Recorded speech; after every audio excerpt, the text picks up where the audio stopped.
कृपया चैनल को सब्सक्राइब करें। धन्यवाद।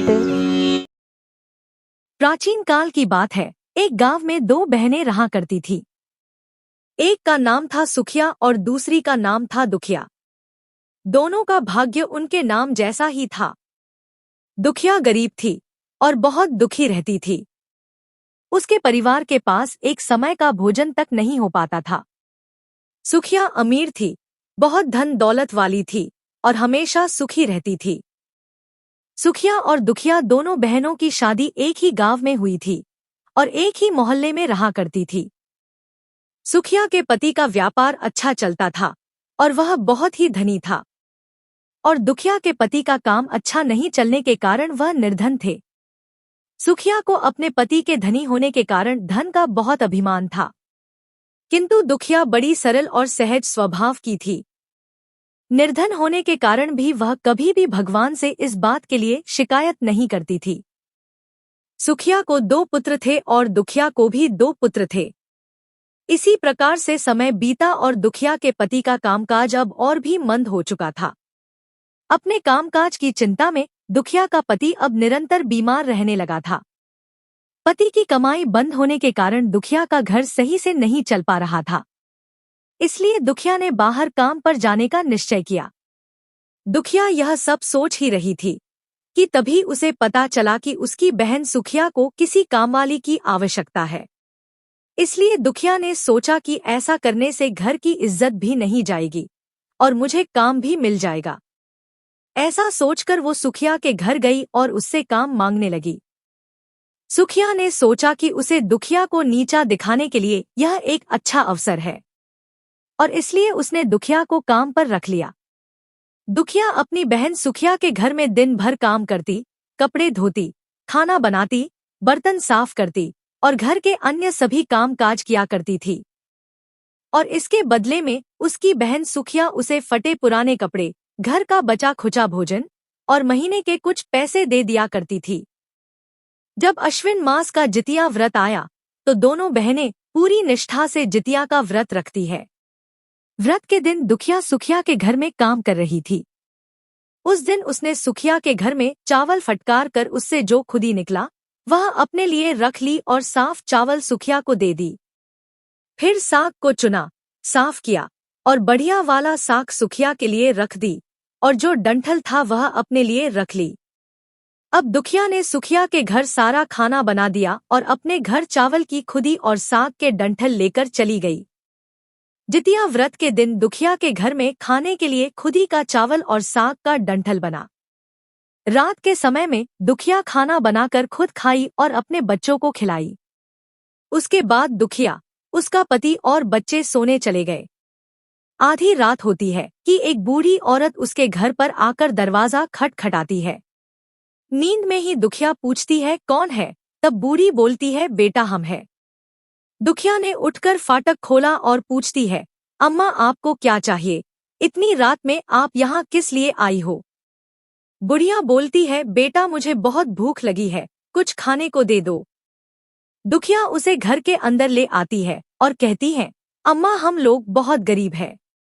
आज मैंने खुदी का चावल और साग का डंठल बनाया है, क्या आप खाएंगी? तो बूढ़ी कहती है, हाँ क्यों नहीं खाएंगे, हमें बहुत भूख लगी है, हम वहीं खाएंगे। दुखिया अंदर जाकर खुदी का चावल और साग का डंठल लाती है और बुढ़िया को खाने के लिए दे देती है। बुढ़िया प्रेम से खाना खाती है और कहती है कि मुझे अच्छे से कुछ दिखाई नहीं देता, इतनी रात के अंधेरे में मैं अपने घर कैसे जाऊंगी? दुखिया कहती है, कोई बात नहीं, आप यहीं पर सो जाइए, सुबह अपने घर चले जाना। तो बूढ़ी दुखिया के घर में ही सो जाती है। फिर थोड़ी देर बाद उठकर बूढ़ी बोलती है, बेटा मुझे पैखाना लगी है, कहाँ करूँ? तो दुखिया कहती है, बूढ़ी अम्मा पूरा घर आज गोबर से लीपा है, जहाँ मन करे वही कर लो। इतनी रात में वैसे भी आप बाहर खेत में नहीं जा पाओगी, इसलिए आप उधर कोने में जाके कर लो। बूढ़ी पूछती है कि बेटा भर भर करें या झर झर करें? दुखिया नींद में थी तो वह कहती है, माताजी भर भर कर दो, मैं सुबह साफ कर दूंगी। फिर थोड़ी देर बाद बूढ़ी पूछती है कि बेटा मैं अपने हाथ कहाँ साफ करूं? तो दुखिया कहती है, अम्मा आज ही बाल धोए हैं, आप मेरे सर में अपने हाथ को साफ कर लीजिए। और यह सब कहकर वह बुढ़िया वहां से गायब हो जाती है। जब अगले दिन सुबह होती है तो दुखिया को यह सब सपने के जैसे लगता है कि सोते समय मुझे कोई सपना आया होगा। वह ज्यादा कुछ नहीं सोचती और नदी में नहाने के लिए चली जाती है। जब वह नदी में नहाती है और अपने बाल धोती है तो उसके बालों से होते हुए जो पानी बहता है वह सोने का पानी होता है। आसपास की सभी महिलाएं यह देखकर चकित हो जाती है और कहती है कि तुम्हारे बालों से तो सोने का पानी गिर रहा है। फिर उसे रात की सारी बात याद आ जाती है। वह उसी समय अपने घर की ओर भागती है, यह सोचकर कि उसका घर पैखाना से गंदा हुआ होगा, पहले उसको जाकर साफ करना होगा। जब वह अपने घर में जाती है तो देखती है कि घर के हर कोने में ढेर सारा सोना बिखरा पड़ा होता है। यह सब देखकर दुखिया बहुत खुश हो जाती है और सोचती है कि यह जरूरी ही जीमूतवाहन बाबा की कृपा है। वही रात में माता का रूप धारण करके मेरे घर आए और मुझे इतना आशीर्वाद देकर गए हैं। अब दुखिया अमीर हो जाती है और सुखिया के घर जाकर काम करना बंद कर देती है। दुखिया जब अपना व्रत पूरा करती है तो अपने पुत्र से कहती है कि जाओ मौसी के घर से तराजू लेकर आओ, यह नापने के लिए कि यह सोना कितना है। बच्चा बहुत खुशी से सुखिया मौसी के घर जाता है और तराजू मांगता है। सुखिया पूछती है कि तराजू पर क्या नापना है, तो बच्चा बोलता है मेरे घर में बहुत ढेर सारा सोना है, उसी को नापना है। सुखिया कहती है खाने के लिए तुम्हारे पास कुछ भी नहीं है और सोना कहाँ से ले आए, बच्चे होकर भी मुझसे झूठ कहते हो। तो बच्चा कहता है नहीं, मैं झूठ नहीं बोल रहा हूँ। सुखिया सोचती है जब तराजू मांगा है तो कुछ न कुछ तो जरूर नापना होगा, इसलिए वह तराजू के पीछे गोंद लगा देती है कि जो भी नपेगा वह थोड़ा सा इसमें चिपक जाएगा। दुखिया जब तराजू पर सोना नापती है तो सोने का एक टुकड़ा उस गोंद में चिपक जाता है। जब बच्चा तराजू लौटाने आता है तो सुखिया उसको उलट पुलट कर देखती है तो उसे तराजू में सोना लगा हुआ मिलता है।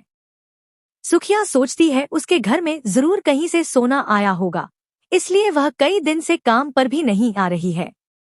सुखिया दुखिया के घर जाकर देखती है कि यह सोना कहाँ से आया है। जब वो दुखिया के पास जाकर पूछती है कि तुम्हारे पास कहाँ से इतना सोना आया कि तुम तराजू मंगाई नापने के लिए, तो दुखिया उस रात की सारी कहानी अपनी बहन सुखिया को बता देती है। दुखिया का मन एकदम सच्चा था, इसलिए वह सब कुछ सुखिया को बता देती है। लेकिन सुखिया के मन में लालच आने लगा कि दुखिया के पास हमसे भी ज्यादा धन आ गया। अब अगले जितिया व्रत में मैं भी खुदी का चावल और साग के डंठल बनाऊंगी। फिर से अगले साल जितिया का व्रत आया और दोनों बहनों ने जितिया व्रत रखा। सुखिया के पास हर तरह का सुख और धन था, फिर भी वह धन के लालच में जितिया के दिन चावल फटक कर साफ चावल फेंक देती है और खुदी अपने पास रख लेती है। इसी प्रकार से साग को तोड़कर पत्तियां फेंक दी और डंठल अपने पास रख ली और कहती है कि आज मैं भी यही बनाऊंगी और अपने बच्चों को भी खिलाऊंगी। उसके बच्चे और खुद जबरदस्ती खा पीकर पूजा पाठ करके सोने चली जाती है। फिर आधी रात में उसके घर में भी बुढ़िया आती है और दरवाजा खटखटाती है। सुखिया तो इसका ही इंतजार कर रही होती है और इसीलिए वो सोती भी नहीं है। सुखिया तुरंत दरवाजा खोलकर बूढ़ी को अपने घर के अंदर ले आती है। बूढ़ी बोलती है मुझे बहुत भूख लगी है, कुछ खाने को दे दो बेटा। तो सुखिया कहती है कि मैंने खुदी का चावल और डंठल का साग बनाया है। बूढ़ी बोलती है कोई बात नहीं, मैं यही खाऊंगी, और सुखिया खाना परोस कर बुढ़िया को दे देती है। बूढ़ी बोलती है मैं घर नहीं जा सकती, मुझे रात में दिखाई नहीं देता है। तो सुखिया कहती है कोई बात नहीं, आप आज रात को यहीं सो जाओ। वह बूढ़ी खाना खाने के बाद सोने चली जाती है। अब दुखिया के घर की तरफ बूढ़ी थोड़ी देर बाद बोलती है कि मुझे पैखाना लगी है, मैं कहाँ करूँ। तो सुखिया कहती है कि आप इतनी रात में कहाँ जाओगी, वहीं कोने में ही पैखाना कर लीजिए। फिर थोड़ी देर बाद बूढ़ी पूछती है कि भर भर करें या झर झर करें। इस समय सुखिया को याद नहीं आता है कि दुखिया ने क्या बोला था, तो सुखिया बोली, माँ झर कर दीजिए। फिर बूढ़ी पूछती है कि बेटा मैं अपने हाथ कहाँ साफ करूं? तो सुखिया कहती है, मेरे सर में साफ कर लीजिए। बूढ़ी अपना हाथ सुखिया के सर में साफ कर लेती है और वहां से गायब हो जाती है। जब सुखिया सुबह उठती है तो उसका पूरा घर गंदगी से भरा पड़ा होता है। उसका सारा धन दौलत सब खत्म हो जाता है और उसके बालों में भी बहुत गंदगी लगी होती है।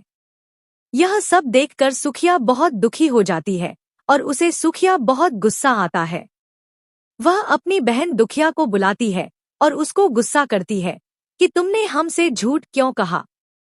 तुमने मेरा पूरा घर गंदा करवा दिया है। तो दुखिया पूछती है कि तुमने क्या कहा था, भर भर या झर? तो सुखिया कहती है कि मैं तो झर बोली थी।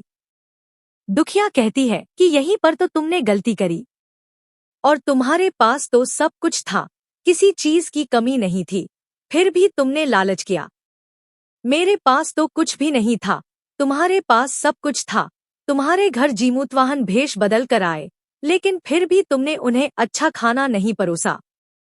मेरे पास तो कुछ भी नहीं था, इसलिए मैंने उन्हें खुदी का चावल और डंठल का साग परोसा था। पर तुमने अपने घर आए भगवान का अपमान किया है, इसलिए तुम्हारे साथ बुरा हुआ है। दुखिया जीमूतवाहन बाबा से सुखिया के लिए क्षमा प्रार्थना करती है और कहती है कि हे जीमूतवाहन बाबा, मेरी बहन को क्षमा कर दो। और अब सुखिया भी जीमूतवाहन बाबा से क्षमा मांगने लगती है। दुखिया कहती है कि बहन, अगले जितिया व्रत में तुम पूरे मन से जीमूतवाहन बाबा की पूजा अर्चना करना। वह जरूर ही तुम्हें माफ कर देंगे और तुम्हारा सारा धन दौलत लौटा देंगे। दुखिया की बात मानकर सुखिया अगली बार जितिया व्रत को पूरे मन से करती है और उसका खोया हुआ सारा धन दौलत पैसा उसे वापस मिल जाता है। हे जीमूतवाहन बाबा, जिस तरह से तुमने दुखिया को दिया, इस तरह से हम सबको देना। जो तुम्हारा व्रत पूजन करें सभी को देना, सभी के भंडार भर भरना। तो बोलिए जीमूतवाहन बाबा की जय, जितिया माई की जय।